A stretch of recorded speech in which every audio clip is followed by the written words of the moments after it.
আসসালামু আলাইকুম প্রিয় দর্শক, অন্য মঞ্চের আলাপচারিতায় আপনাদের সকলকে আমন্ত্রণ জানাচ্ছি। গত 4 ডিসেম্বর ভারতে দুদিনের সফরে এসেছিলেন রাশিয়ার প্রেসিডেন্ট ভ্লাদিমির পুতিন এবং তিনি গতকাল ফিরে গিয়েছেন।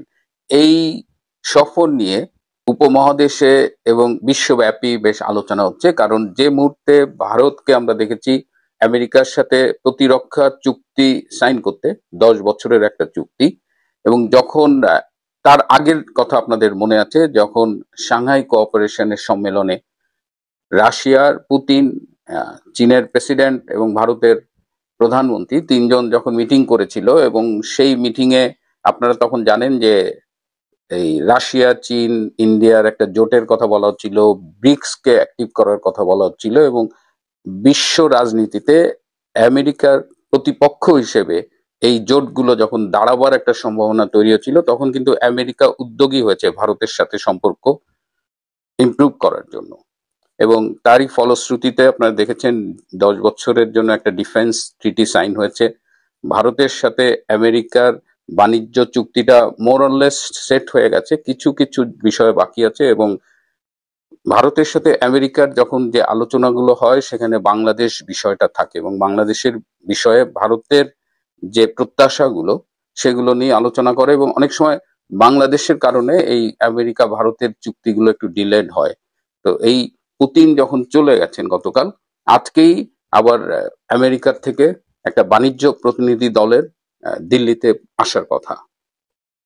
তার মানে পুতিনের এই সফরটা আপনারা দেখেছেন, মানে পুতিনের এবং মোদির সম্পর্কটা কিন্তু, মানে যদি বলি রাশিয়া এবং ভারতের সম্পর্কটা, এই সম্পর্কটা ঐতিহাসিক। এবং পুতিন কিন্তু সংবাদ সম্মেলনে বলেছে যে বিগত দিনে ভারত অনেক ইমপ্রুভ করেছে, ভারতের অনেক কিছু বদলে গেছে, কিন্তু যে জিনিসটা চেঞ্জ হয়নি সেটা হলো ভারত এবং রাশিয়ার বন্ধুত্ব, এবং এটা সময়ের সাথে সাথে আরো গভীর হয়েছে।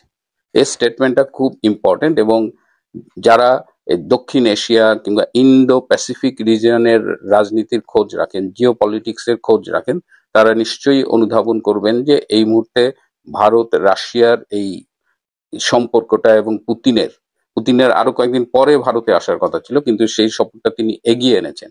এবং এখানে দুই দেশের মধ্যে যে প্রতিরক্ষা বিষয়ক চুক্তিগুলো হয়েছে, এবং সেটা আরো গভীর হয়েছে, এবং রাশিয়া এই সামরিক সরঞ্জাম তৈরির টেকনোলজিগুলো কিন্তু ভারতকে হস্তান্তরে সম্মত হয়েছেন। তার মানে এই যে রাশিয়ার যত সামরিক সরঞ্জাম আছে সেগুলোর know how make in India এই প্রজেক্টের আন্ডারে ভারতে তৈরি হবে, এবং রাশিয়ান আর্মস এটার যে মেনটেনেন্সের জন্য যে প্রযুক্তি সেটা ভারত তৈরি করবে।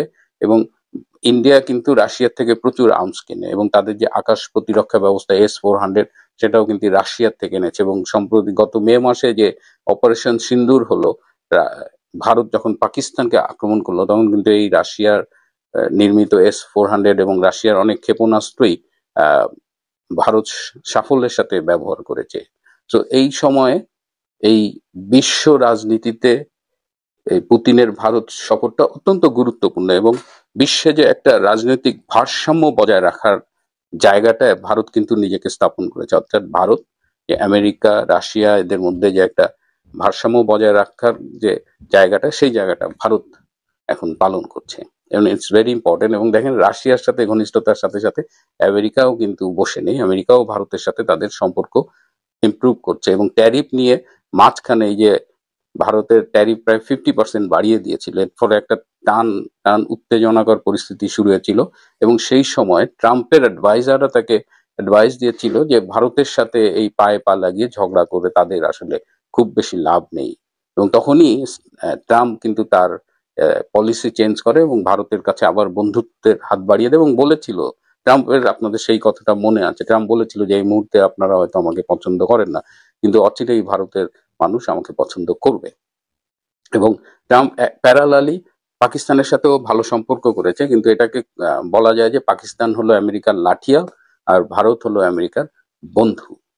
এখন এই সফরে, পুতিনের সফরে বাংলাদেশের প্রধানমন্ত্রী শেখ হাসিনার সাথে পুতিনের সাক্ষাৎ হয়েছে কিনা এটা নিয়ে একটা আলোচনা চলছে। তো আমি একদিন সময় নিয়েছি যে পুতিনের সাথে শেখ হাসিনার একটা বৈঠক হয়েছে, এই বৈঠকটা 10 মিনিটের হবার কথা ছিল, কিন্তু এটি আলটিমেটলি 17 মিনিট স্থায়ী ছিল, এবং রাষ্ট্রপতির সাথে দেখা করবার আগে পুতিন শেখ হাসিনার সাথে এই বৈঠকটি করেন, এবং শেখ হাসিনা তাকে 4টি উপহার দেন। একটি তৈলচিত্র উপহার দেন যেখানে নদী, নদীতে নৌকা ভাসছে, তার পাশে ঘাস, মাটি, তারপরে সেখানে রূপপুর বিদ্যুৎ কেন্দ্র, এরকম একটা অয়েল পেন্টিং দিয়েছে। এছাড়া বঙ্গবন্ধুর আত্মজীবনীর ইংরেজি ভার্সন দিয়েছে, একটি নকশি কাঁথা এবং একটি জামদানি শাড়ি উপহার দিয়েছেন পুতিনকে। পুতিনের সাথে শেখ হাসিনার কি আলোচনা হয়েছে এটি আমি আসলে জানতে পারিনি, আমি জানতে চাইও নি। এবং আমাকে এটাও বলা হয়েছে যে তাদের ভেতরে কি আলোচনা হয়েছে সেটা জেনে বলার চাইতে সেটা এই মুহূর্তে না বলাটাই বেশি জরুরি। তবে মিটিংটা হয়েছে এবং এই মিটিংটা কিন্তু খুব এটাও একটা মানে আলাদা সিগনিফিকেন্স বহন করে যে এই মুহূর্তে দক্ষিণ এশিয়ায় ভারত এবং রাশিয়ার সম্পর্ক যখন গভীর হচ্ছে, ভারতের সাথে আমেরিকার সম্পর্ক যখন উন্নত হচ্ছে, তখন সেই সম্পর্কের এই যে উন্নতি, এই উন্নতির একটা বেনিফিট কিন্তু আওয়ামী লীগ পাবে। কারণ ভারতের পরীক্ষিত বন্ধু হলো আওয়ামী লীগ।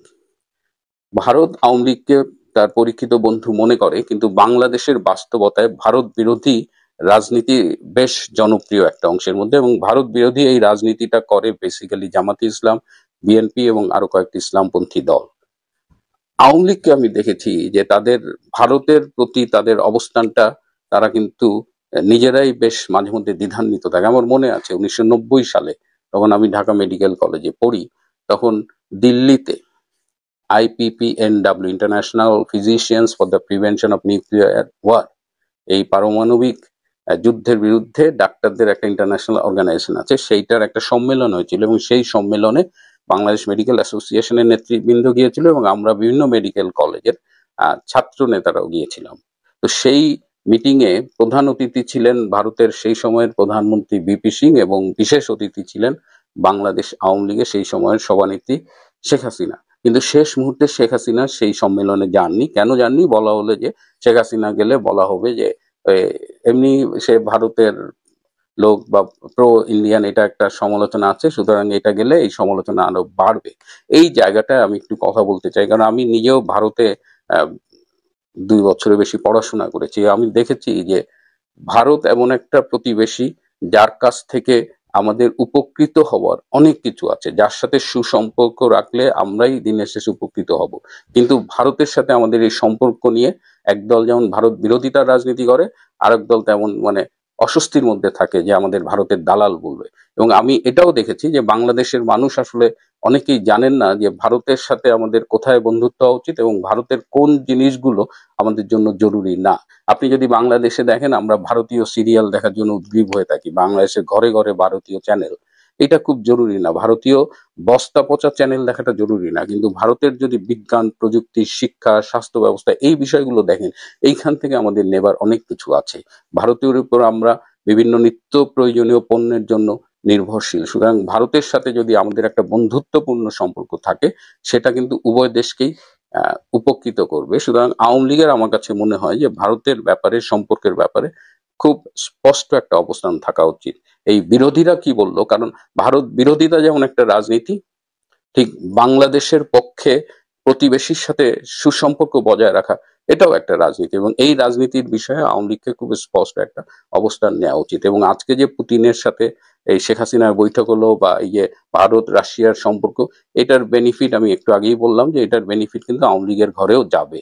এবং আপনি যদি রোহিঙ্গা সমস্যার কথা ভাবেন, মিয়ানমারের সাথে রাশিয়া এবং ভারতের সুসম্পর্ক রয়েছে, সুতরাং সেই সম্পর্ককে কাজে লাগিয়ে এই রোহিঙ্গা সমস্যার সমাধানেও ভবিষ্যতে কাজে লাগতে পারে। সো আজকে বাংলাদেশ আওয়ামী লীগ রাজনৈতিকভাবে যে প্রতিকূলতার মুখোমুখি আছে এবং পর্দার আড়ালে যে খেলাগুলো চলছে, ভারতের সাথে আমেরিকা, ভারতের সাথে রাশিয়া এবং বাংলাদেশ নিয়ে এই দুই বৃহৎ শক্তির রাশিয়া এবং আমেরিকার আগ্রহ এবং তাদের তৎপরতা, সব মিলিয়ে আগামী দিনে কিন্তু বাংলাদেশের রাজনীতিতে একটা পরিবর্তন আসার সম্ভাবনা তৈরি হয়েছে, এবং সেই পরিবর্তন এলে তার থেকেও আওয়ামী লীগ উপকৃত হবে।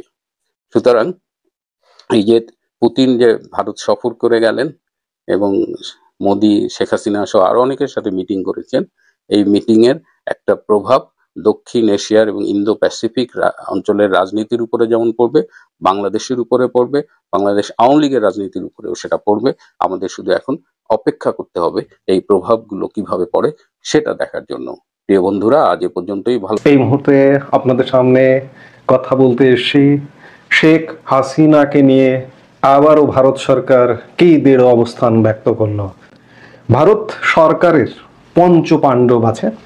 এই পঞ্চপাণ্ডবের নেতৃত্বে আছেন প্রধানমন্ত্রী নরেন্দ্র মোদী, বিদেশমন্ত্রী এস জয়শঙ্কর, স্বরাষ্ট্রমন্ত্রী অমিত শাহ, প্রতিরক্ষা মন্ত্রী রাজনাথ সিং এবং জাতীয় নিরাপত্তা উপদেষ্টা অজিত দোভাল।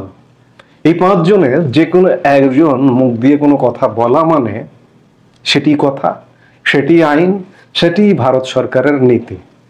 এই পঞ্চপাণ্ডবেরই এক পাণ্ডব বিদেশমন্ত্রী এস জয়শঙ্কর ভারতে অবস্থানরত বাংলাদেশের নির্বাসিত প্রধানমন্ত্রী সম্পর্কে, প্রধানমন্ত্রীর অবস্থান, প্রধানমন্ত্রীর দেশে ফেরা, ভারতে থাকা, এগুলো নিয়ে আজ শনিবার আবারও ভারত সরকারের দৃঢ় অবস্থান ব্যক্ত করেছেন। বাংলাদেশের নির্বাসিত প্রধানমন্ত্রী শেখ হাসিনার ভারতে অবস্থান সম্পূর্ণই তার ব্যক্তিগত সিদ্ধান্ত বলে জানিয়েছেন ভারতের বিদেশমন্ত্রী এস জয়শঙ্কর। তিনি বলেন, শেখ হাসিনা যে পরিস্থিতির মুখে দেশ ছাড়তে বাধ্য হয়েছেন সেটি এখন তার ভবিষ্যৎ সিদ্ধান্তকে প্রভাবিত করছে। হিন্দুস্তান টাইমস লিডারশিপ সামিটে এনডিটিভির প্রধান নির্বাহী রাহুল কানওয়ালের প্রশ্নের জবাবে এ কথা বলেন এস জয়শঙ্কর। 6 ডিসেম্বর এনডিটিভির এক প্রতিবেদনে এ তথ্য জানানো হয়েছে। আপনারা জানেন যে ভারত থেকে শেখ হাসিনার প্রত্যর্পণ বিষয়ে এ পর্যন্ত বাংলাদেশের পররাষ্ট্র মন্ত্রণালয় বা বাংলাদেশ সরকার 2 ধাপে চিঠি দিয়েছে। প্রথম ধাপে গত ডিসেম্বর, যে চিঠির কোনো পাত্তা দেয়নি ভারত সরকার। দ্বিতীয় ধাপে এই যে বাংলাদেশের আইসিটির যে একটা রায় হয়েছে, সাজানো গোছানো রায়, এই রায় পরবর্তী সময়েও একটি চিঠি দিয়েছে। এবং গত শুক্রবার পর্যন্ত বাংলাদেশের পররাষ্ট্র উপদেষ্টা তৌহিদ হোসেন বলেছেন ভারত এখনো পর্যন্ত চিঠি বা কোনো উত্তর দেয়নি। গত বছরের অগাস্টে এক বিশেষ পরিস্থিতিতে শেখ হাসিনা বাংলাদেশ সেনাবাহিনীর সহায়তায় ভারতে আশ্রয় নেন। সে সময় দেশে বিক্ষোভে শত শত মানুষের মৃত্যু হয় এবং হাজারো মানুষ আহত হন। ৭৮ বছর বয়সী শেখ হাসিনাকে গত মাসে ঢাকার একটি বিশেষ ট্রাইব্যুনাল তার অনুপস্থিতি অবস্থাতেই মানবতা বিরোধী অপরাধের অভিযোগে মৃত্যুদণ্ড দিয়েছে।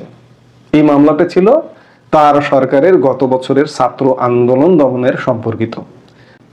আজকের এই সামিটের এক প্রশ্নের জবাবে জয়শঙ্কর বলেন, তিনি যে পরিস্থিতিতে এখানে এসেছেন সেটি এখন মূল বিষয়, তার সিদ্ধান্ত তাকেই নিতে হবে। বাংলাদেশের নতুন রাজনৈতিক বাস্তবতার প্রেক্ষাপটে জয়শঙ্কর জোর দিয়ে বলেন, ভারত তার প্রতিবেশী দেশে একটি বিশ্বাসযোগ্য গণতান্ত্রিক প্রক্রিয়া দেখতে চায়। তিনি বলেন, বাংলাদেশে যারা এখন ক্ষমতায় আছেন তারা অতীতের নির্বাচন প্রক্রিয়া নিয়ে আপত্তি তুলছেন। যদি সমস্যা নির্বাচনই হয় তবে প্রথম কাজ হবে একটি সুষ্ঠু নির্বাচন নিশ্চিত করা। খেয়াল করুন জয়শঙ্কর কি বলছেন। এই যে এখন যারা ক্ষমতায় আছেন, ইউনূস সরকার কিংবা তার সঙ্গে যে রাজনৈতিক দলগুলো আছে, তাদের সবচেয়ে বড় অভিযোগটা কি? অভিযোগটা হচ্ছে আওয়ামী লীগ সরকারের সময়ের যে নির্বাচন 2014, 2018, 2024, জয়শঙ্কর বলছেন যে আপনারা ইউনূস সরকার, এভাবে বোঝাতে চাইছেন জয়শঙ্কর যে আপনারা ইউনূস সরকার কিংবা আপনারা রাজনৈতিক বন্দোবস্ত, আপনারা অতীতের নির্বাচনগুলোকে প্রশ্নবিদ্ধ করছেন। তাহলে সামনে যে নির্বাচনটা হচ্ছে ওটিকে প্রশ্নবিদ্ধ করতে হলে আগামী নির্বাচনটা কিন্তু সুষ্ঠু হতে হবে। ভারত কিন্তু আবারও জোর দিল আগামী নির্বাচনকে সুষ্ঠু করার। জয়শঙ্কর আরো বলেন, ভারত বাংলাদেশের ভবিষ্যৎ সম্পর্কে আশাবাদী এবং দুই দেশের সম্পর্ক গণতান্ত্রিক মূল্যবোধের ভিত্তিতেই সবচেয়ে ভালো অবস্থায় পৌঁছাতে পারে। তিনি বলেন, আমরা বাংলাদেশের মঙ্গল কামনা করি। গণতান্ত্রিক দেশ হিসেবে আমরা চাই জনগণের ইচ্ছা একটি স্বচ্ছ ও গণতান্ত্রিক প্রক্রিয়ার মাধ্যমে প্রতিফলিত হোক। যাই হোক, শেখ হাসিনার ভারতে অবস্থান সম্পর্কে এস জয়শঙ্কর পঞ্চপাণ্ডবের এক পাণ্ডবের সুস্পষ্ট বার্তা যে শেখ হাসিনা তার ইচ্ছাধীন, তাকে ভারত সরকার নিয়ন্ত্রণ করবে না, তিনি যতদিন খুশি ভারতে থাকতে পারবেন এবং বাংলাদেশে একটি অবাধ নিরপেক্ষ নির্বাচনের বার্তা দিলেন এস জয়শঙ্কর আবারও। এই যে শেখ হাসিনার বিরুদ্ধে যে রায় হয়েছে, মৃত্যুদণ্ডের রায় হয়েছে, আবার তার পরবর্তী সময়ে প্লট দুর্নীতি মামলায় 21 বছর সাজার রায় হয়েছে, ইত্যাদি রায় হয়েছে। এই যে মৃত্যুদণ্ডের যে রায় হলো, পৃথিবীর কোন দেশ কি বলেছে যে ভারতের উচিত শেখ হাসিনাকে বাংলাদেশে ফেরত দেওয়া কিংবা ফেরত দিন, এমনকি জোর দিয়েছে? জোর দেয়নি। কাজে বাংলাদেশের বর্তমান বন্দোবস্ত বা বর্তমান ব্যবস্থায় কি রায় দিল ভারত, এটিকে কোনোভাবেই ধরছে না, কিংবা বাকি বিশ্ব এটিকে কোনোভাবেই ধরছে না। আমি এর আগেও অসংখ্য ভিডিওতে বলেছি যে আপনারা রায় দিতে পারেন, কিন্তু সেই রায় বাস্তবায়ন করা কিংবা শাস্তি কার্যকর করা এটি একটা অসম্ভব একটা ব্যাপার। এবং ভারতে শেখ হাসিনার অবস্থান সম্পর্কে আবারও আমরা আজকে ভারতের দৃঢ় অবস্থান সম্পর্কে জানতে পারলাম যে ভারতের অবস্থান এটাই, আমরা আগে থেকেই জানি যে ভারত কোনোভাবে শেখ হাসিনাকে প্রত্যর্পণ করবে না, এবং শেখ হাসিনা এই যে আজকের যে ব্যবস্থা, এই ব্যবস্থায় নিজেও আসবেন না, আসবেন তিনি সেই পাকা ব্যবস্থা করেই। যতই নাড়াচাড়া করো না কেন, বর্তমান যে সরকার, বর্তমান যে বন্দোবস্ত শেখ হাসিনাকে ফেরাতে পারবে না। আবার যে তোমরা বলছো যে অতীতের নির্বাচনগুলো খারাপ ছিল, প্রশ্নবিদ্ধ ছিল, কিন্তু আজকে এই মুহূর্তে বসে আজকে 6 নভেম্বর বাংলাদেশের অবস্থা দেখে যদি কেউ চিন্তা করেন যে বাংলাদেশ আবারও সেই 2014, 18, 24-এর বিতর্কিত নির্বাচনের দিকেই যাচ্ছে। এখন পর্যন্ত আমরা যেটি দেখছি নির্বাচন হবে না, কিন্তু বলছেন যে আগের নির্বাচনগুলো প্রশ্নবিদ্ধ ছিল, আবার আমরা প্রশ্নবিদ্ধ নির্বাচনের দিকে যাচ্ছি। কি হচ্ছে এগুলো? কি এস জয়শঙ্কর সেটাই বুঝিয়ে দিল। শেখ হাসিনাকেও এভাবে গোজামেল দিয়ে রায় দিয়ে তাকে শাস্তি কার্যকর করাও যাবে না, তাকে ফেরতও আনা যাবে না, এবং একটা সেই একই স্টাইলের নির্বাচন করলে সেই নির্বাচনও টিকবে না। জয়শঙ্করের বক্তব্যে আবার সেটি বেরিয়ে এলো। ভারত স্বীকৃতি দেবে না, পৃথিবীও স্বীকৃতি দেবে না। ভারত পৃথিবীতে কতটা গুরুত্বপূর্ণ দেখলেন, দুদিন আগে পুতিন ভারত সফর করে গেলেন। মার্কিন যুক্তরাষ্ট্র ভারতের দিকে আবার ধেয়ে আসছে ভারতের সাথে সম্পর্ক তৈরি করার জন্য। কাজে ভারত পৃথিবীতে একটি ফ্যাক্টর, অর্থনীতি, সামরিক শক্তি, বলা যায় পৃথিবীর তৃতীয় শক্তি, তৃতীয় গুরুত্বপূর্ণ দেশ। সামরিক শক্তিতে তো তৃতীয় গুরুত্বপূর্ণ হয়ে গেছে, অর্থনীতিতেও গেল বলে জাস্ট সময়ের ব্যাপার। সেই ভারতের সাথে আংকি পাঙ্কি করে চলবেন, হবে না, সেটি হতে দেবে না ভারত। এই মুহূর্তে এ পর্যন্ত।